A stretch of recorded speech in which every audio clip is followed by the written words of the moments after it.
Education Eklavya में आपका स्वागत है। आप सभी का एजुकेशन एकलव्य में अभिनंदन है। आज हम पढ़ेंगे constitution value and fundamental duty का तीसरी यूनिट। ये लास्ट यूनिट है। इसके बाद एक और वीडियो आएगा। उस वीडियो में मैं आपको बताऊंगा कि जो बुक से बाहर के जो क्वेश्चन आते हैं वो कैसे आते हैं, ठीक है। वो कैसे पूछे जाते हैं बुक के बाहर वाले शॉर्ट्स में, फुल में, ठीक है ना। उसमें 3-4 क्वेश्चन ही होते हैं जो बुक से बाहर आते हैं, ठीक है। वो चौथी यूनिट आप मान लो, लेकिन इसमें 3 ही यूनिट है ये जो इम्पोर्टेंट है, ठीक है। वो चौथी यूनिट एक एक्स्ट्रा यूनिट रहती है, बस बुक में नहीं होता कि वो बाहर से पूछे जाते हैं जो घुमाते हैं क्वेश्चनों को, ठीक है। वो उसमें हम चौथी वीडियो में बात करेंगे। ये है तीसरी यूनिट, मौलिक कर्तव्य, ठीक है। इसमें आप पढ़ोगे, इसमें जो क्वेश्चन बनता है, पहले बनता है मौलिक कर्तव्य क्या है, मौलिक कर्तव्य के बारे में बताइए, ठीक है ना। अनुच्छेद 51A यानी अनुच्छेद 51 के, ठीक है। भाग 4 के बारे में बताइए, ठीक है, उसके बारे में डिस्कस है। दूसरा क्वेश्चन बनता है इसमें मौलिक कर्तव्यों की वैधानिक स्थिति या न्यायिक, यानी न्यायिक का मतलब जो न्यायालय द्वारा निर्णय दिए गए, जो न्यायालय द्वारा बताए गए फैसले दिए गए, क्या नजरिया रहता है न्यायालय का इस मौलिक कर्तव्य पे, उससे रिलेटेड क्वेश्चन पूछते हैं। और पूछते हैं इसमें कि भारत की जो प्राचीन भारी धारणाओं का विचार क्या रहा है, यानी जो मौलिक कर्तव्य पे जो प्राचीन परंपरा जो विचार रह रही है, जैसे जो पहले शूद्र, ब्राह्मण, क्षत्रिय, इनमें कैसे मौलिक कर्तव्यों का पालन किया जाता था, ठीक है। 4 वर्णों की बात करते हैं इसमें, उनमें कैसे मौलिक कर्तव्यों की बात की जाती थी, उसके बारे में है इसमें पढ़ेंगे, ठीक है। वीडियो को प्लीज लाइक करें, कमेंट में अपना फीडबैक जरूर दें, ठीक है। शुरू करते हैं हम। मौलिक कर्तव्य, पहला क्वेश्चन बनता है, ठीक है। नागरिकों के अधिकार और कर्तव्य आपस में संबंधित है, लेकिन मूल संविधान में मूल अधिकारों को रखा गया है, मूल कर्तव्य को नहीं, ठीक है। मौलिक अधिकारों को मूल श्रेणी में, जो कॉन्स्टिट्यूशन की जो मूलभूत आधार संरचना, मूल स्ट्रक्चर है इसका, ठीक है, उसमें मौलिक अधिकारों को रखा गया है, ना कि मूल कर्तव्य को, ठीक। संविधान निर्माण ने यह आवश्यक नहीं समझा कि नागरिकों के मूल कर्तव्यों को संविधान में जोड़ा जाए। जब संविधान का निर्माण हो रहा था तब उन लोगों ने ये नहीं समझा कि ये आगे चल के कितना महत्वपूर्ण हो सकता है मौलिक कर्तव्य, ठीक है, इसकी ज़रूरत कैसे पड़ सकती है, ठीक। उसके बाद आता है उसके बाद समय बीतता है, ठीक है। फिर आता है 1976 का जब सन आता है, तो उसमें नागरिकों के मूल कर्तव्यों को संविधान में जोड़ दिया गया 1976 में, आगे चलकर, ठीक। मौलिक कर्तव्यों का विचार, मौलिक कर्तव्य के विचार रूस की क्रांति, यानी रूस जो वर्तमान तत्कालीन में जो था सोवियत संघ, उससे प्रभावित होकर लिया गया मौलिक कर्तव्य, ठीक है। एक मात्र ऐसा देश था जापान, जहां संविधान में नागरिकों के कर्तव्यों को रखा गया, ठीक है। जापान एक ऐसा देश था जिसमें नागरिकों के मौलिक कर्तव्यों को संविधान में रखा गया है, अन्यथा किसी और देश में इसको नहीं रखा गया, ठीक है। 42वें संविधान संशोधन अधिनियम 1976 आता है, ठीक है, जिसमें स्वर्णसिंह समिति की सिफारिश पर संविधान के भाग 4A में शामिल किया गया, ठीक है। 3 में मौलिक अधिकार को रखा गया है, भाग 3 में मौलिक अधिकार को रखा गया है, भाग 4A में मौलिक कर्तव्य को रखा गया, किस समिति में, ठीक है, 42वें संविधान संशोधन अधिनियम 1976 द्वारा स्वर्ण सिंह समिति जो आई, उसके सिफारिश पर संविधान के भाग 4A में शामिल किया गया इसे, ठीक है। मूल रूप से मौलिक कर्तव्यों की संख्या 10 थी, यानी जब संविधान लिखा गया, बताया गया, ठीक है, उसकी संख्या 10 थी। बाद में 86वें संविधान संशोधन यानी 2002 में एक संशोधन हुआ भारतीय संविधान में, उसके बाद एक और संविधान इसमें मौलिक कर्तव्य को जोड़ दिया गया। अब संविधान में 11 मौलिक कर्तव्य हैं जो अनुच्छेद 51A भाग 4A में सूचीबद्ध है, ठीक। और मौलिक कर्तव्य गैर न्यायिक है। गैर न्यायिक का मतलब आपके मौलिक कर्तव्य का हनन हो रहा है या मौलिक कर्तव्य का कोई हनन कर रहा है, तो वो आप न्यायालय में नहीं जा सकते, ठीक है। ये न्यायालय के बाहर का मामला है, ठीक। इसमें यह बताया गया है कि जो मौलिक अधिकार है, मान लो मौलिक अधिकारों की आपकी स्वतंत्रता, समानता, शोषणता, शिक्षा पे अगर कोई मतलब शोषण कर रहा है आपका, तो आप तो न्यायालय में जाके सीधा कर लोगे कि भाई मेरा शोषण हो रहा है और मुझे इंसाफ चाहिए। लेकिन मौलिक कर्तव्यों में ऐसा नहीं होता है, आप न्यायालय नहीं जा सकते, ठीक है। क्यों? क्योंकि इसीलिए देश में अपने देशद्रोह का नारा लग जाता है, ठीक है ना, भारत तोड़ो तोड़ो आंदोलन, ठीक है, ऐसे बोल देते हैं बहुत से, आप देखते हो दंगे हो जाते हैं, देश प्रेम तिरंगा जला देते हैं, ठीक, विद्रोह करते हैं, भारत तेरे टुकड़े टुकड़े होंगे, ऐसे जो बातें रखी गई हैं, ठीक है। आप ये मौलिक कर्तव्य है, लेकिन अब मौलिक कर्तव्य में वो चीजें आती है, आप देश प्रेम रखो और उसका सम्मान करो, सर सम्मित है, लेकिन कहाँ कोई करता है। अधिकतर आप इंडिया में देखेंगे तो भारत टुकड़े टुकड़े होंगे ऐसी गैंग चलती हैं, ठीक है ना, तिरंगे जल जाएंगे, इधर से उधर झगड़े होते शुरू हो जाते हैं, ठीक है ना। इसीलिए इस मुद्दे पे अब मौलिक कर्तव्य मतलब गैर न्यायिक रखा गया है, ठीक है। आप इस पे न्यायालय में जाके चैलेंज नहीं कर सकते हैं, बहुत सी बड़ी प्रक्रिया से होके गुजरना पड़ता है, ठीक। आगे इसी पे डिस्कस करेंगे हम। मूल कर्तव्य कहते किसे हैं, ठीक है, मूल कर्तव्य या मौलिक कर्तव्य कहते किसे हैं। मौलिक कर्तव्य को देशभक्ति की भावना को बढ़ावा देने तथा भारत की एकता को बनाए रखने के लिए भारत के सभी नागरिकों के नैतिक दायित्वों के रूप में परिभाषित किया गया है, ठीक। क्या मौलिक कर्तव्य को देशभक्ति की भावना हो, बढ़ावा दे उसको, देशभक्ति की भावना को, भारत की एकता को बनाए रखे, ठीक है, भारत के सभी नागरिकों को नैतिक दायित्व के रूप में परिभाषित किया गया है इसमें। यानी यहाँ मौलिक कर्तव्य देशभक्ति की बात की गई है, ठीक है। देशभक्ति के मामले में कहाँ होता है, अब ऐसे नारे लगते हैं कि भारत तेरे टुकड़े टुकड़े होंगे, ठीक है, इसलिए न्यायिक नहीं है। आप अगर कहीं सुनते हैं तो आप उस पर कार्यवाही कर सकते हैं, डायरेक्ट न्यायालय नहीं जा सकते, लेकिन मौलिक अधिकारों में डायरेक्ट आप न्यायालय जा सकते हैं, ठीक है। कर्तव्य आपको समझ आ गया। कर्तव्य शब्द का अभिप्राय उस कार्यों से होता है जिन्हें उनके करने के लिए व्यक्ति नैतिक रूप से प्रतिबद्ध हो। यानी नैतिक रूप तो नैतिकता हो उसमें कि भाई मैं अपने देश के प्रति प्रेम रखता हूँ, व्यवहार रखता हूँ, उसका सम्मान करता हूँ, नैतिक हो, ठीक है। यानी कर्तव्य शब्द का अभिप्राय उन कार्यों से है, ठीक। ये कर्तव्य शब्द का अभिप्राय उन कार्यों से है जिन्हें के लिए व्यक्ति नैतिक रूप से प्रतिबद्ध हो, नैतिक रूप से उसका सम्मान करे, ठीक है ना, मूल कर्तव्य कहलाता है, ठीक। अब ये 11 मौलिक कर्तव्य हैं। अनुच्छेद 51A, ठीक, अनुच्छेद 51A आपने परिभाषा देख ली। अब अनुच्छेद 51A देखिए, जिसमें मौलिक कर्तव्यों का वर्णन मिलता है हमें, ठीक है। अनुच्छेद 51A के अनुसार भारत के प्रत्येक नागरिक कर्तव्य होगा कि वह 11 कर्तव्यों को और उससे ज्यादा जो आने वाले जो कर्तव्य उसका भी सम्मान करे, ठीक।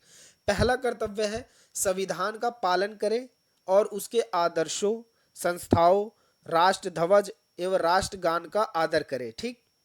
पहला कर्तव्य है कि भारत संविधान का पालन करे, जो अक्सर देखा जाता है कि इंडिया में होता नहीं है, ठीक है।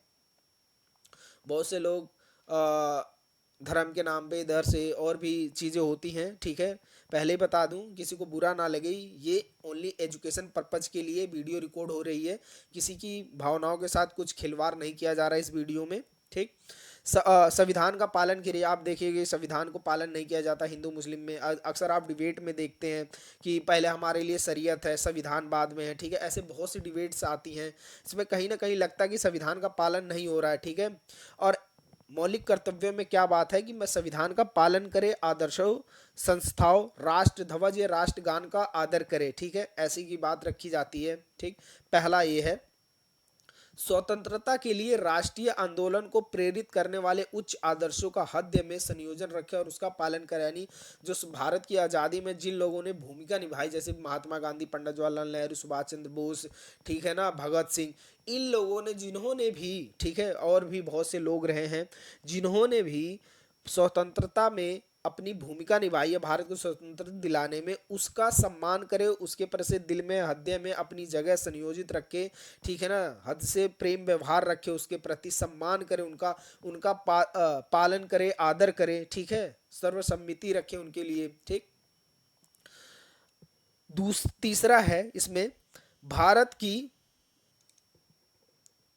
ठीक, भारत की संप्रभुता, एकता और अखंडता की रक्षा करे तथा उसे अक्षुण्ण रखे। यानी भारत की जो संप्रभुता है, एकता है, अखंडता है, उसकी रक्षा करे और उसको सुरक्षित रखे, ठीक है ना, इसको तोड़ने की वो ना करे।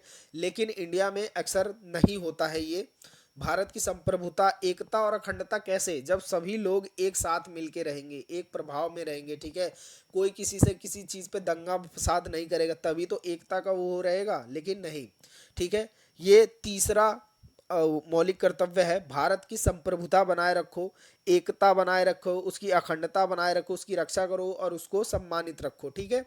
उसके बाद चौथा है देश की रक्षा करे और आह्वान किए जाने पर राष्ट्रगान की सेवा करे। राष्ट्र की सेवा करे, यानी देश की रक्षा करे और आह्वान किए जाने पर राष्ट्र की सेवा करे का मतलब होता है कि अगर आपको जरूरत पड़ती है देश के लिए लड़ने के लिए, देश के लिए मतलब देश के हित में लड़ने के लिए, देश के बॉर्डर पे जाके लड़ने के लिए, ठीक है, तो वो आप देश की रक्षा भी करें और अपने लिए तैयार भी रहें कि हाँ मैं अपने देश के लिए कुछ कर सकता हूँ। ठीक है। उसके बाद है अगला है भारत के भारत के सभी लोगों में समर्थता और समान भावविवृत्ति की भावना का निर्माण करे, जो धर्म, भाषा व प्रदेश या वर्ग आधारित किसी भी प्रकार का भेदभाव पर परे हो। ऐसी प्रथाओं का त्याग करे जो स्त्रियों के सम्मान के विरुद्ध हो। यानी कहने का मतलब है कि भारत में सभी लोगों को सम्मान दृष्टि से देखा जाए, सभी का मतलब एक दूसरे का कोई भेदभाव ना हो, चाहे वो किसी भी धर्म का हो, भाषा का हो, लिंग का हो, ठीक है, प्रदेश का हो, किसी भी वर्ग का हो, किसी भी वर्ग आधारित हो, ठीक है, सभी का अपना सर्व सम्मान से रखे, सम्मान करे, कोई भेदभाव नहीं करे। ठीक है। और ऐसी प्रथाओं का त्याग करे, जैसे जो परंपराओं या प्रथा जो चली आ रही है प्राचीनतम से, उसका ऐसा त्याग करे जिसमें स्त्रियों के सम्मान के विरुद्ध हो। ठीक है। स्त्रियों का सम्मान करे, ऐसी प्रथाओं का प्रचलन रखे। ठीक है। हमारी सामाजिक संस्कृति की गौरवशाली परंपरा का महत्व समझे और उसका परिरक्षण करे। यानी जो परंपरा, जो संस्कृति है, वो अपनी संस्कृति भी बनाए रखे और सामने वालों की जो कल्चर, संस्कृति है, उसको भी बनाए रखे। ठीक है। उसको सम्मान दे पूरा पूरा। ठीक है। उसको सुरक्षित रखे, अपने संस्कृति के साथ साथ सामने वाली की भी संस्कृति का सम्मान रखा जाए। ठीक है।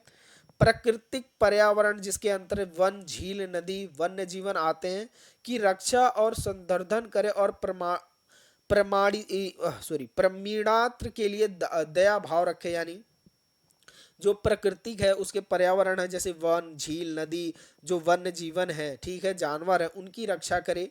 ठीक है। उसका सम्मान करे, उसका प्राणी मात्र के लिए दया भाव रखे अपने दिल में कि वो प्राणी है, उसको भी जीने का हक है। ठीक है। ऐसे सम्मान की भावना रखे अपने अंदर। वैज्ञानिक दृष्टिकोण से मानववाद और ज्ञान अर्जन तथा सुधार की भावना का विकास करे। ठीक है। सार्वजनिक संपत्ति को सुरक्षित रखे और हिंसा से दूर रहे। ठीक है। यह भी मौलिक कर्तव्य है, लेकिन भारत में कहाँ निभाया जाता है जल्दी। ठीक है। सार्वजनिक कुछ भी कहो, सार्वजनिक संपत्ति जला देते हो, लेकिन उससे कितना बड़ा नुकसान होता है आप लोगों का। फिर टैक्स भरोगे, उसके बाद दोबारा फिर उसे तुम्हारे ही पैसे का वो दोबारा बनेगा है। लेकिन आंदोलन तो भाई जला के ही, तोड़ के ही, संपत्ति नुकसान करके ही मजा आता है। ठीक। सार्वजनिक संपत्ति को सुरक्षित रखो क्योंकि वो आप लोगों की है, आप सभी की है। ठीक है। और हिंसा से दूर रहो। ठीक है। क्योंकि हिंसा से ही संपत्ति का नुकसान होगा। व्यक्तिगत और सामूहिक गतिविधियों के सभी क्षेत्रों में उत्कर्ष की ओर बढ़ने का सतत प्रयास करें और जिसे राष्ट्र प्रगति और निरंतर बढ़ते हुए उपलब्धि की नई ऊंचाइयों को प्राप्त किया जा सके। यानी कहने का मतलब कि जो व्यक्ति है या व्यक्तिगत सामूहिक गतिविधियां उस सभी क्षेत्रों में आगे तेजी से बढ़े, ग्रोथ ले जाएं, अर्थव्यवस्था ले जाएं, सतत विकास को बढ़ावा दें। ठीक है। प्रयास करें जिससे राष्ट्र की प्रगति हो, जिससे राष्ट्र की प्रगति हो, क्योंकि आप देशवासी में बढ़ेंगे, बड़े बड़े इंडस्ट्रियल एरिया बनेंगे, बड़े बड़े सब कुछ होगा। ठीक है। आप उद्योग चलाओगे। ठीक है। उससे क्या होगा, आप सब विकास भी होगा देश का और उसकी इकोनॉमिक्स भी ग्रो होगी और देश भी एक तरह से ग्रो करेगा। ठीक है।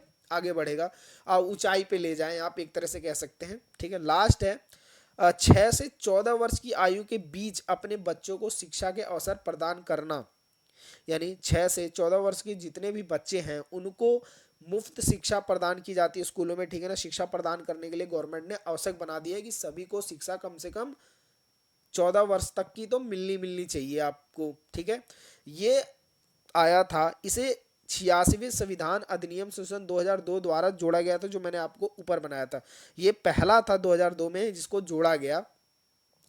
अब मूल कर्तव्य का महत्व देख लो, इसी में अटैच करके लिख देना। ठीक। मूल कर्तव्य का क्या महत्व रहा है, लोकतांत्रिक आचरण का निरंतर अनुसमार कर। ठीक। मौलिक कर्तव्य का उद्देश्य प्रत्येक नागरिकों के एक निरंतर अनुस्मारकर के रूप में यह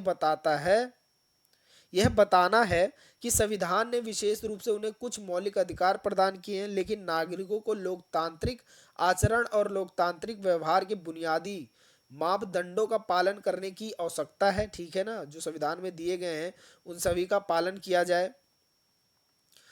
असामाजिक गतिविधियों के विरुद्ध चेतावनी, जो समाज में असामाजिक गतिविधियां हैं, दंगे फसाद लड़ाई झगड़ा, ठीक है, राष्ट्रगान का अपमान, सार्वजनिक संपत्ति को नष्ट कर देते हो, सार्वजनिक शांति भंग करते हो, ठीक है ना, विद्रोह पे उतर आते हो, तिरंगे का अपमान कर देते हो आप, ठीक है, किसी को भी गाली गलौज कर देते हो, बड़े लोगों को जो देश की प्रशासन चला रहे थे, ऐसा कुछ नहीं करना। ठीक है, उसी का ये पॉइंट है दूसरा कि असामाजिक गतिविधियों के विरुद्ध चेतावनी। कैसे कि मौलिक कर्तव्य ऐसे लोगों के लिए असामाजिक गतिविधियों के खिलाफ चेतावनी के रूप में कार्य करते हैं जो राष्ट्र का अपमान करते हैं, अपने देश को गाली देते हैं, अपने देश को बांटने की बात करते हैं। ठीक है, ऐसे लोगों को गतिविधियों के खिलाफ कार्य करता है ये।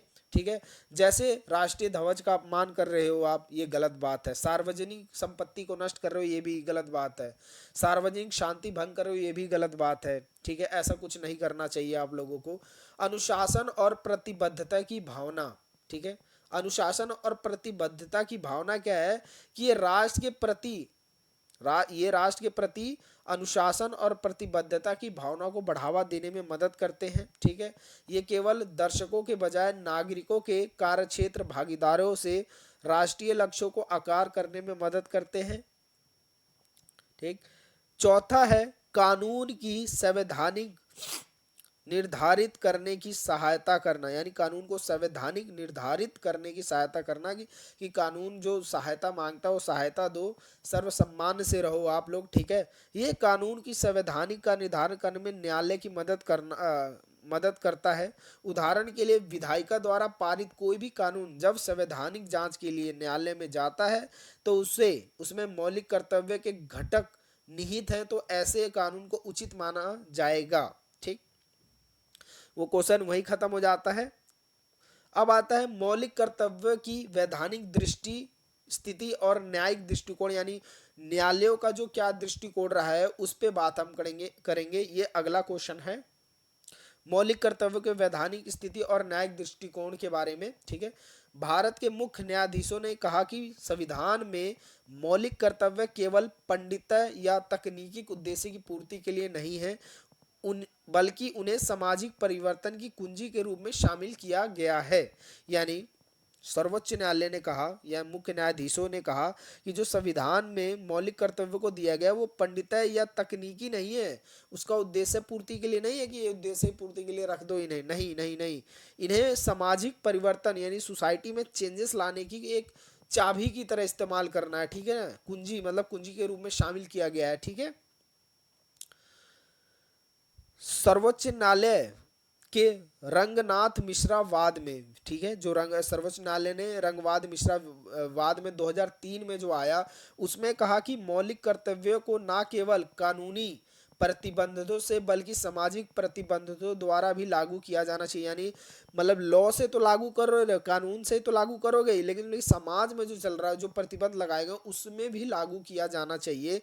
ये निर्णय सर्वोच्च न्यायालय ने रंगनाथ मिश्रा वाद 2003 में दिया था। ठीक है, एम्स छात्र संघ बनाम एम्स 2001 में एक और ये विवाद था, एम्स छात्र संघ बनाम एम्स 2001 में आया। ठीक है, सर्वोच्च न्यायालय द्वारा यह माना गया कि मौलिक कर्तव्य मौलिक अधिकारों के समान ही महत्वपूर्ण है। क्यों? क्योंकि ये समाज में चेंजेस ला सकते हैं, परिवर्तन ला सकते हैं, इसीलिए लोगों के विकास में भूमिका निभा सकते हैं, इसलिए ये महत्वपूर्ण है। एम्स छात्र संघ बनाम एम्स, ये एम्स छात्र संघ बनाम एम्स 2001 में सर्वोच्च न्यायालय द्वारा यह माना गया कि मौलिक कर्तव्य मौलिक अधिकारों के ही महत्वपूर्ण है, एकदम सम्मान ही महत्वपूर्ण है। हालांकि मौलिक कर्तव्यों को मौलिक अधिकारों की तरह लागू नहीं किया जा सकता है। ठीक है, लेकिन उन्हें भाग 4A में कर्तव्य के रूप में नजरअंदाज भी नहीं किया जा सकता है। ठीक है, कि आप नजरअंदाज कर दो मौलिक कर्तव्यों को, नहीं, क्योंकि इनसे भी कुछ ना कुछ फायदा होता है। मूल कर्तव्य की उपस्थिति अप्रत्यक्ष रूप से पहले से ही संविधान के भाग 3 में कुछ निबंधों के रूप में थी, ठीक है। उसके बाद इसे वहां से निकाल के एक अलग सेक्शन दे दिया गया, भाग 4A, ठीक है। मौलिक कर्तव्य के विषय में समय समय पर सर्वोच्च न्यायालय द्वारा अपना मत रखा गया, जैसे कि अनुच्छेद 51A के खंड F में, ठीक है, जो 51A, ये देखिए अनुच्छेद 51A के खंड F में, ठीक है, ये खंड F है, ठीक, के विषय में न्यायालय ने कहा कि यहाँ से समग्र संस्कृति जैसे वाक्यांश को हटाना अच्छा होगा, क्योंकि संस्कृति, भाषा और साहित्य जैसे इस विशाल देश के विभिन्न लोगों के लिए एकीकृत करने और महान शक्ति है, ठीक है। इन अनुच्छेद 351 के तहत सरकार के दायित्वों के रूप में वर्णित किया गया है, ठीक है। सरकार को जो दायित्व है उसके रूप में वर्णन किया गया, इसे अलग से शामिल करने की कोई विशेष महत्व नहीं रखा गया है, ठीक है।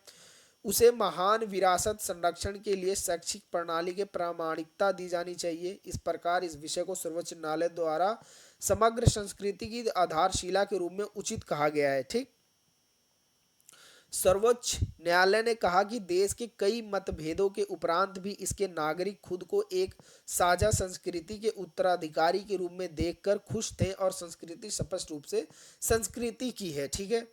भारत के संविधान, इंडियन गवर्नमेंट जो संविधान है 1950 के भाग 4A में निहित मौलिक कर्तव्य 11 अपरिवर्तनीय कर्तव्य की एक सूची है, जिन्हें नागरिक एक राज्य के लिए पालन के लिए बाध्य है। मतलब सर्वोच्च न्यायालय ने निर्णय दिया कि भारत के जो संविधान में 1950 के अंतर भाग 4A में जो निहित है 11 जो मौलिक कर्तव्य जो बताए गए हैं आप परिवर्तनीय, मतलब उसमें परिवर्तन नहीं है, वो इसमें कर्तव्यों की एक सूची रखी है जिन्हें नागरिक और राज्य के लिए पालन के लिए बाध्य होगा, मतलब जरूरी है वो आपको करना, ठीक है। मौलिक कर्तव्यों के लिए उदाहरण में भारत की संप्रभुता और अखंडता की सुरक्षा, सदाभाव, भाईचारे को बढ़ावा देना और सार्वजनिक संपत्ति की रक्षा करना शामिल है इसमें पहले, ठीक है ना। एक एग्जाम्पल के लिए आप लिख सकते हो, आप देश के अपने सम्मान करो, उसकी अखंडता संप्रभुता बनाए रखो, उसको सुरक्षित रखो, सद्भाव और भाईचारे की भावना लोगों में बढ़ाओ, अब एक मिलजुल के रहो, सार्वजनिक संपत्ति की रक्षा करना शामिल है इनमें, ठीक है। सर्वोच्च न्यायालय ने मौलिक कर्तव्यों का प्रयोग मौलिक कर्तव्यों में दिए गए उद्देश्यों को प्रोत्साहित करने के लिए मौलिक कानूनों को संवैधानिक वैधता बनाए रखने के लिए किया गया है इसमें, ठीक है। कानून की सम्मान और संविदा बनाने के लिए संवैधानिक उपयोग के लिए बनाया गया इसे, ठीक। सर्वोच्च न्यायालय यह निर्णय सुनाया कि सर्वोच्च न्यायालय ने अगला निर्णय दिया कि सुनाया कि नागरिकों को दायित्व का पालन करना चाहिए, यानी कर्तव्य का पालन करना चाहिए। यह इस प्रकार का है कि राज्य को इस उद्देश्य की दिशा में काम करने की इसलिए उचित परिस्थितियों में न्यायालय ने मुद्दे के बारे में प्रासंगिक निर्देश देता है। सर्वोच्च न्यायालय ने संतुलन की अवधारणा के रूप में सतत विकास की अवधारणा को अपनाया है और आगे कहा कि एहतियाती सिद्धांत और प्रदूषण भुगतान सिद्धांत देश के कानून के हिस्से के रूप में स्वीकार है। अनुच्छेद 51A(G) में निहित मौलिक कर्तव्यों को प्रभावित के लिए कानून के अदालत द्वारा लागू किया जाना चाहिए, ठीक है। इसे ये फिर आता है अनुच्छेद 47 और 48 के अंतरिक माननीय सर्वोच्च न्यायालय ने फैसला सुनाया कि जो भारतीय संविधान के भाग 3, 4 और 4A की व्याख्या तथागत अंतरराष्ट्रीय कानून सिद्धांतों को शामिल करने के लिए की जानी चाहिए, जो स्थानीय कानून के साथ संघर्ष में नहीं है, ठीक। भाग 4A में कर्तव्य की अभिलाना नहीं की अभिलाना मतलब भाग ए में कर्तव्य की अभिलाना नहीं की जानी चाहिए, भले ही मूल कर्तव्य जैसे कि अनुच्छेद 51 में वर्णित है अदालत के रेट द्वारा इस तरह से लागू करने योग्य नहीं है जैसे मौलिक अधिकार हैं, ठीक है। यानी अवहेलना नहीं करनी चाहिए, अभिलाना लिख गया, अवहेलना है ये, अवहेलना नहीं करना चाहिए, ठीक है ना। मौलिक कर्तव्यों का निर्वाह आप करो, उसकी अवहेलना मत करो। लेकिन अनुच्छेद 51A में वर्णित जो अदालत रेट द्वारा भी लागू की मतलब नहीं किया जा सकता, इसे जैसे मौलिक अधिकारों को लागू रखा जाता है, इसे नहीं किया जा सकता, ठीक है। मौलिक कर्तव्यों को लागू नहीं किया जा सकता। अब आता है ये तीसरा क्वेश्चन इस चैप्टर में, कर्तव्य चेतना पर आधारित विचार क्या रहे हैं, ठीक। कर्तव्य चेतना पर आधारित विचार यानी प्राचीन भारत में जो कर्तव्य चेतना है यानी मौलिक कर्तव्य है, वो भारतीय विचार यानी जो परंपरा पहले चली आ रही थी आज़ादी से पहले, उसके बाद आज़ादी के बाद, ठीक, आज़ादी के बाद कैसे चली, संविधान बनने से पहले कैसे आई, ठीक है, और संविधान बनने के बाद भी कुछ जब लागू नहीं मौलिक कर्तव्य रखा गया तो कैसे कैसे आया, उसके बारे में तीसरा क्वेश्चन पूछता है। प्राचीन भारत में अधिकार और कर्तव्य चेतना का आधार वर्ण व्यवस्था थी, ठीक है। प्राचीन भारत में अधिकार और कर्तव्य की चेतना क्या थी? पहले तो अधिकार और कर्तव्य होते ही नहीं थे, पहले वर्ण व्यवस्था थी, और उसमें कैसे मतलब अधिकार और कर्तव्य निभाए जाते थे उसके बारे में है, ठीक है। जिसका निर्धारण 4 पुरुषार्थ से होता था, मतलब 4 वर्ण से होता था, ठीक है। धर्म शास्त्र में 4 वर्णों में से प्रत्येक के लिए उसके नैतिक और धार्मिक कर्तव्य, दंड और पश्चाचित के संबंध प्रयाश्चित के संबंध में विशिष्ट निर्देश थे। 4 वर्णों के प्रति उनके दृष्टिकोण और दृष्टिकोण के संबंध में वे निश्चित रूप से भेदभावपूर्ण थे, ठीक है। महाभारत और भगवत गीता में वर्णन है कि लोग ब्राह्मण ब्रह्म लिख गया, ब्रह्मा की संतान है। भगवत महाभारत और भगवत गीता में वर्णन है कि लोग ब्रह्मा के संतान है, इसलिए 4 वर्ण हैं जो वंशानुगत नहीं बल्कि श्रेणीगत हैं, ठीक है। वंशों से नहीं चल रहे, श्रेणी से चल रहे हैं। प्रकृति से उत्पन्न गुना के अनुसार 4 वर्ण केवल कर्तव्य का वितरण है, प्रत्येक वर्ण कर्तव्य का वर्णन किया गया है, ठीक है। ब्राह्मण ये अपने कर्तव्य का कैसे पालन करते थे? ब्राह्मण वन श्रेष्ठ वर्ग था, जो कि कहा जाता है कि ये सत्य और शुद्ध आचरण के लिए समर्पित व्यक्ति की स्थिति थी। पुजारी, गुरु, ऋषि, शिक्षक और विद्वान मिलकर एक ब्राह्मण समुदाय बनाते थे, ठीक है। साथ ही ब्राह्मण में पृथ्वी पर देवताओं के रूप में सर्वोच्च स्थान प्राप्त था। कुछ वैदिकों को छोड़कर जहां उन्हें राजा के नीचे बैठना पड़ता था, जिनके कारण समाज में उनकी स्थिति अपराज्य थी। ब्राह्मणों ने ब्रह्मचर्य के रहने के की प्रतिज्ञा की कि केवल प्रजनन के लिए ही विवाह किया ब्राह्मणों ने, ठीक है, और उस किसी के लिए नहीं, अपने कर्तव्य निर्वाह के लिए, ठीक। ब्राह्मण शिक्षा और आध्यात्मिक नेतृत्व प्रदान करते थे, इनका एक कर्तव्य होता था शिक्षा प्रदान करने, शिक्षा ग्रहण करने के लिए, ये एक कर्तव्य था इनका, ठीक है। इसलिए नवजात विशेष रूप से क्षत्रियों के लिए शिक्षा के रूप में पहली पसंद थे ये लोग, ठीक है। क्षत्रियों को शिक्षित करते थे, ठीक है ना, राजा महाराजाओं को शिक्षित करते थे, ये इनका कर्तव्य होता था ब्राह्मणों का, ठीक है। क्षत्रियों का क्या कर्तव्य रहा है? ठीक है, ब्राह्मणों के बाद क्षत्रिय ही आते थे। ये योद्धा वंश के रूप में सबसे शक्तिशाली थे। राजा के शासन और प्रशासन क्षत्रिय का गठन करते थे। उनके पास पृथ्वी पर उसके प्रतिनिधियों के रूप में शासन करने और कानून को लागू करने के लिए भगवान के अधिकार का दावा करने का अधिकार था उन्हें, ठीक है। आवश्यक ज्ञान प्राप्त करने के लिए क्षत्रियों को बहुत कम उम्र में ही ब्राह्मणों को आश्रम भेज दिया जाता था, ठीक है ना। ये कर्तव्य था कि वो आप जाएं, शिक्षा ग्रहण करें, योद्धा, कला, छला, वो सब कुछ सीखे, शस्त्र अशस्त्र वो सब कुछ सीखे, अर्थशास्त्र सब सीखे, जो एक क्षत्रियों को सीखना चाहिए, ये इनका कर्तव्य था, ठीक है। अब आता है तीसरा, वैश्य, ठीक है। क्षत्रियों के बाद वैश्य थे, जो सबसे अधिक उत्पादक वर्ग, इनका कर्तव्य था, ठीक है ना, कृषि खेती बाड़ी उत्पादक करो, ठीक है, व्यापारिक रहो, किसान बने रहो, किसानी करो, ये इनका कर्तव्य था। वैश्य यानी क्षत्रियों के बाद वैश्य थे, वे सबसे अधिक उत्पादक वर्ग हैं। वैश्य में कृषि, व्यापारिक, किसान, व्यापारिक और व्यवसाय शामिल थे। इन्हें क्षत्रियों को कर देना होता था, यानी राजा महाराजाओं को कर देना होता था इन्हें, ठीक है। पशुपालन देश की सबसे सम्मानित व्यवसायों में से एक है। जानवरों और भूमि की रक्षा करना इनका कर्तव्य था, ठीक है।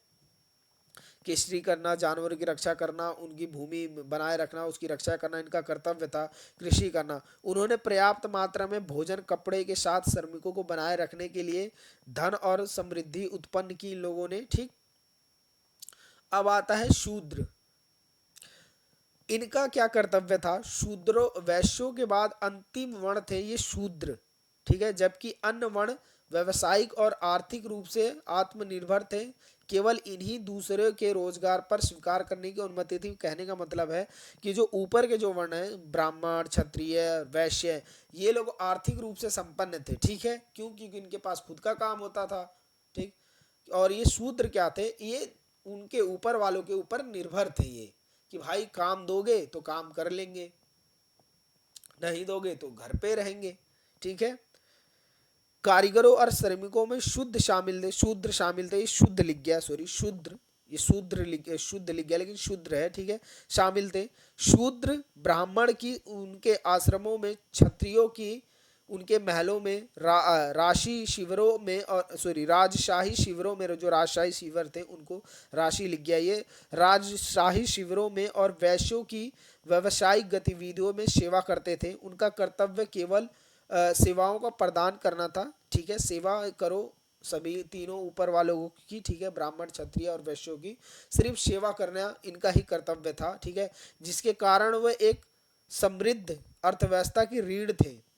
प्रत्येक शूद्र ये शुद्ध लिख गया, ये शूद्र है। ठीक है।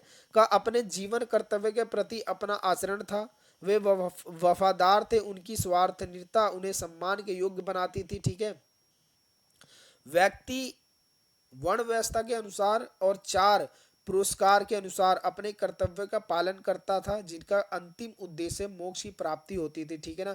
इन सभी का व्यक्ति का जो वर्ण व्यवस्था था उसके अनुसार 4 पुरस्कार के अनुसार काम करते थे, उनका पालन करते थे। उनका अंतिम उद्देश्य था कि मैं मोक्ष प्राप्त कर लूं। ठीक। अब इस प्रकार भारतीय राजनीतिक परंपरा में क्या हुआ, जो प्राचीन काल से ही कर्तव्य पर जोर दिया गया, राजा के अधिकार से अधिक उसके कर्तव्य का वर्णन किया गया। प्रजा से सुख में राजा के सुख हैं, यह विचार सर्वोपरि माना जाता था। वर्तमान परिस्थिति में भारत ही नहीं बल्कि विश्व स्तर पर भी अधिकारों के साथ साथ कर्तव्यों के अधिक जोर दिया गया इसमें, क्योंकि ऐसा माना जाता है कि लोग संविधान में उल्लेख करने मात्र कर्तव्यों की पूरी तरह से पालन नहीं किया जा सकता। मतलब संविधान में आपने लिख दिया तो इसका मतलब ये नहीं कि सब कर्तव्य का सभी पालन करेंगे, नहीं। उनकी मर्जी रहती है कि कर्तव्य का पालन करे या ना करे। आप देखते नहीं हो कि विद्रोह हो जाते हैं, कभी नारे भारत तोड़ो ऐसे नारे लगते हैं। ठीक है ना। विद्रोही आतंकवादियों वाले नारे पता नहीं कहाँ से उपज जाते हैं। ठीक है। ये उन पे निर्भर करता है कि वो कर्तव्य का पालन करे या ना करे। आप संविधान में लिख दोगे तो इसका मतलब ये नहीं कि आप सभी देश विद्रोह के नारे नहीं लगाएंगे, सब छोड़ देंगे, सब सुधर जाएंगे। आप उस मानसिकता को नहीं खत्म कर पा रहे हैं। ठीक है। पूरी तरह पालन नहीं कर पाते, इसका परिणामगत नागरिकों को अपने उत्तरदायित्व के बारे में पता होना चाहिए। ठीक है। सभी नागरिकों को अपने उत्तरदायित्व के बारे में पता होना चाहिए। भारतीय में राजा के कर्तव्य के साथ साथ प्रजा के दायित्वों का भी विवरण मिलता है। ठीक है ना। भारतीय जो परंपरा रही है, जो रहा है समाज, उसमें राजा के कर्तव्यों के साथ साथ प्रजा के दायित्वों का भी वर्णन मिलता है। भारतीय समाज में स्वचालित कर्तव्य चेतना की भावना है। एक व्यक्ति अपनी विभिन्न सामाजिक जिम्मेदारियों को निभाते हैं, जैसे एक कर्तव्य कहा जाता है, जिम्मेदारी एक कह सकते। ठीक है। अगला है क्वेश्चन धर्म निरपेक्षता। ठीक है। धर्म निरपेक्षता, इसका अर्थ देख लो, ये लास्ट क्वेश्चन है इसमें।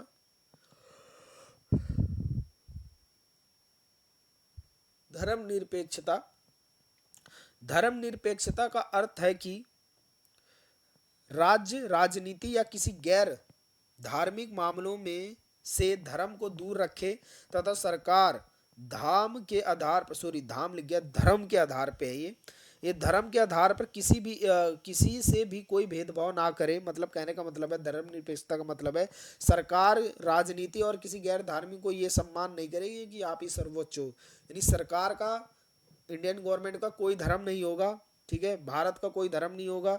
भारत के लोगों का अगर धर्म होगा उसका सम्मान किया जाएगा और उनके साथ कोई भेदभाव नहीं करेगी गवर्नमेंट। ठीक।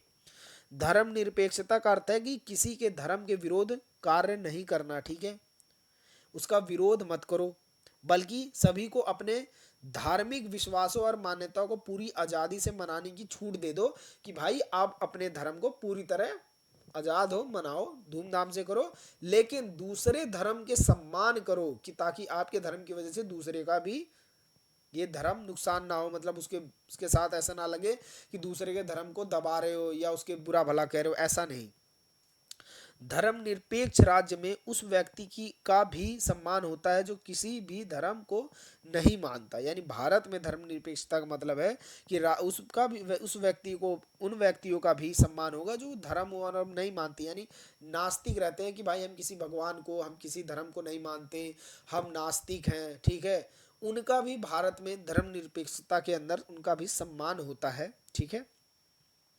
धर्मनिरपेक्षता के संदर्भ में धर्म व्यक्ति का निरंतर निजी मामला है। यानी जो धर्मनिरपेक्षता है वो व्यक्ति का निजी मामला है, खुद का मामला है उसका, राज्य का कोई इसमें हस्तक्षेप नहीं है, जिसमें राज्य तक का हस्तक्षेप नहीं रहता जब तक किसी विशेष धर्म को मूल धारणाओं में आपस में टकराव की स्थिति उत्पन्न ना हो। यानी कहने का मतलब होगा कि जो धर्म है वो लोगों का निजी है, आपका धर्म आप जानो, आप मनाओ, आप पूर्ण रूप से स्वतंत्र हो। राज्य जब तक नहीं उसमें आप हस्तक्षेप करेगा, जब तक आपका धर्म दूसरे धर्म में भारी नहीं पड़ रहा, ठीक है, आपस में टकरार की भावना नहीं उत्पन्न हो रही है, एक धर्म दूसरे धर्म को दबा रहा है, नहीं दबा रहा है, ठीक है, जब तक नहीं पड़ेगा। जैसे ही आपने दबाना शुरू किया, दूसरे धर्म वालों का बुरा भला करना शुरू करे, तो उसमें राज्य हस्तक्षेप करेगा, ठीक।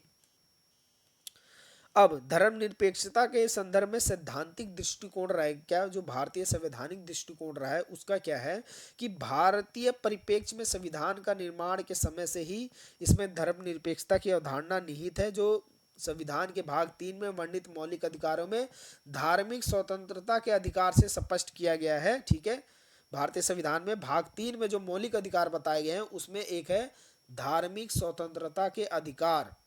उससे ये स्पष्ट किया गया है कि भाई सभी को सम्मान सभी धर्मों को दिया जाएगा। भारतीय संविधान में पूर्ण धर्मनिरपेक्षता को परिभाषित करते हुए भारतीय संविधान में एक तो मौलिक अधिकार में दिया ही गया, लेकिन मौलिक अधिकार के बाद भी क्या हुआ कि भारतीय जो संविधान के पूर्ण धर्मनिरपेक्षता शब्द को परिभाषित किया करते हुए 42वें संविधान संशोधन अधिनियम में क्या किया गया, 1976 द्वारा एक प्रस्तावना में पंथ निरपेक्ष शब्द को जोड़ा गया, ठीक है। हम भारत के लोग वाले में, ठीक है, जो मैंने आपको पढ़ाया है, पंथ निरपेक्षता शब्द को जोड़ दिया गया इसमें, ठीक है। पंथ निरपेक्ष का अर्थ होता है कि भारत सरकार धाम के मामले में तटस्थ रहेगी। सॉरी, धाम लिख गया, ये धर्म है, पीडीएफ में बहुत गलती आ रही है। धर्म के मामले में तटस्थ रहेगी, मतलब जो भारत सरकार है, इंडियन गवर्नमेंट है, वो धर्म के मामले में कुछ नहीं बोलेगी। कब तक नहीं बोलेगी, जब तक आप दूसरे के धर्म में हस्तक्षेप नहीं कर देते, ठीक है। उसका कोई धर्म नहीं होगा, ठीक है, कोई धार्मिक, ठीक है, तटस्थ रहेगी। उनका मानना है कोई धार्मिक पाठ नहीं होगा तथा देश में सभी नागरिकों को अपनी इच्छा के अनुसार धार्मिक उपासना का अधिकार होगा। यानी आप अपने धर्म में मनाओ, उत्साह मनाओ, जश्न मनाओ, ठीक है। लेकिन भारत सरकार ना तो किसी धार्मिक पाठ का पक्ष लेगी और ना ही किसी धार्मिक पक्ष का विरोध करेगी ना, गवर्नमेंट इसमें कुछ नहीं करती, वो आपका है, आपका निजी मामला है, ठीक है। पाठ निरपेक्ष राज्य धर्म के आधार पर किसी नागरिक से भेदभाव ना करे, प्रत्येक व्यक्ति के साथ सम्मान व्यवहार करता है। अब धर्म निरपेक्षता का नकारात्मक पक्ष भी देख लीजिए, आपने सकारात्मक देख लिया है, ठीक है, संवैधानिक देख लिया है, तो नकारात्मक पक्ष भी देख लो। भारतीय परिप्रेक्ष्य में धर्म निरपेक्षता को लेकर आरोप लगाए जाते हैं कि ये पश्चिमी से लाया गया, यानी जो वेस्टर्न से लाया गया, इसे उसकी उत्पत्ति ईसाइयत, ये इस आयत लिख गया है, ईसाइयत है, ये शब्द है, ईसाइयत से खोजी गई है, ठीक है, ईसाई धर्म से खोजी गई है, ठीक है। ये है धर्मनिरपेक्षता पर धर्म विरोध होने का अपेक्षा लगाया जाता है जो लोगों को धार्मिक पहचान के लिए खतरा उत्पन्न किए जाता है, ठीक है। तीसरा है भारत संदर्भ में निरपेक्षता पर आरोप लगाया जाता है कि राज्य बहुसंख्यकों से प्रभावित होकर अल्पसंख्यकों के मामले में हस्तक्षेप कर देता है, ऐसे आरोप लगाए जाते हैं जो अल्पसंख्यक के मन में यह शंका उत्पन्न करता है कि राज्य दृष्टिकोण की नीति को बढ़ावा दे रहा है, ठीक है। धर्मनिरपेक्षता को कभी कभी अति उत्पीड़नकारी रूप में भी देखा जाता है, कैसे जो समुदाय या व्यक्ति की धार्मिक स्वतंत्रता में अत्यधिक हस्तक्षेप कर देता है, कभी कभी ऐसा, ठीक। अब धर्म वोट बैंक की राजनीति को बढ़ावा देता है, ऐसे भी आरोप लगाए जाते हैं कि धर्म के नाम पे, ये सत्य है कि धर्म के नाम पे अक्सर मांगते हैं। अब हैदराबाद में देख लीजिए ओवैसी जी को, ठीक, धर्म के नाम पे ही ऐसा कुछ चलता है उनका हिसाब। तो ये एक धर्म के नाम पे वोट बैंक का भी काम हो जाता है। अब इसके धर्म निरपेक्षता के समक्ष चुनौतियां क्या रही हैं, वो चुनौतियों के बारे में। भारत हमेशा से ही धर्म निरपेक्षता का मुद्दा सार्वजनिक वाद विवाद और परिचर्चा में मौजूद रहा है, ये और आगे भी रहेगा, ठीक है। एक तरफ जहां हर राजनीतिक दल धर्मनिरपेक्षता होने की घोषणा करता है, वहीं धर्मनिरपेक्षता के संदर्भ में कुछ पेचीदा मामले हमेशा चर्चा में ही बने रहे हैं। क्यों चर्चा में बने रहे हैं? कि जैसे बाबरी राम मस्जिद देख लीजिए आप, ठीक है ना, बहुत से विवाद हैं। बाबरी राम वाद विवाद, ठीक है, बाबरी मस्जिद और राम विवाद विवाद में देख लीजिए आप, जो अभी फैसला को सर्वोच्च न्यायालय ने दिया है, ठीक है ना। अब राम मंदिर बन रहा है, ये एक विवाद था पहले, ठीक है, ये आगे भी चलता, लेकिन मोदी गवर्नमेंट ने, ठीक है, श्री नरेंद्र मोदी गवर्नमेंट ने इसे खत्म कर दिया है, भाजपा जनता पार्टी ने, ठीक। इस मुद्दे को आगे ना ले जाके, एक विवाद रहा है ये धर्म पे ही, ठीक, ये आगे भी चलता, लेकिन अब इसे खत्म कर दिया गया है। जो समय समय पर अनेक प्रकार की चिंताओं के साथ धर्म निरपेक्षता के समक्ष चुनौती उत्पन्न करते हैं, जैसे कि 1984 का एक दंगों में दिल्ली तथा देश के अन्य हिस्सों में लगभग 2700 से अधिक लोग मर जाना होता है, ठीक है, उसमें दंगों में मर जाते हैं 1984 के दंगे में, ठीक है। अब 1990 में 1000 कश्मीरी पंडितों को घाटी से अपने घर छोड़ना, ठीक है, ये भी तो एक धार्मिक मुद्दा था, जो कांग्रेस के समय से ही ऐसा हुआ। लेकिन अब जम्मू कश्मीर के हालात ठीक हैं, ठीक, वहाँ पे अब कम से कम बहुत से पंडितों ने अपना घर छोड़ दिया, धर्म परिवर्तन के उसमें नाम है। 1992 से 1993 मुंबई दंगे हुए, बहुत से मुंबई दंगे में आपने 1992 1993 में देखे होंगे, वहाँ पे बहुत से धार्मिक कर्म कांड हुए, ठीक है। 2003 में गुजरात के दंगे, जिसमें मुस्लिम समुदाय के लगभग 1000 से अधिक लोग मारे गए, ठीक है, गुजरात दंगा आपने पढ़ा होगा, ठीक। नागरिक संशोधन अधिनियम तथा national register of citizen bill के खिलाफ देश भर में उत्पीड़न, विरोध के हिंसा इत्यादि, ठीक है। यानी जो नागरिक संशोधन अधिनियम सीए, ठीक है, आया था, और नेशनल रजिस्ट्रेशन ऑफ, ठीक है, ऑफ सिटीजन बिल आया जो, ठीक है, उस देश में विरोध है। और ज़्यादा मतलब जो पढ़े लिखे नहीं होते ना, वो ज़्यादा ही धर्म में इन्वॉल्व हो जाते हैं। तो ये दो जो बिल आए, उसके खिलाफ धर्म के दंगे होने लगे, ठीक। अब इन लोगों का समाधान क्या करना है, समाधान भी देख लो। धर्म निरपेक्षता संविधान के मूल ढांचे को विभिन्न अंग अंत तक सरकारों को चाहिए कि वह इसका संरक्षण सुनिश्चित कर दे, कि भाई अब संरक्षण आपकी धर्म निरपेक्षता की सुनिश्चित की जा रही है, ठीक है।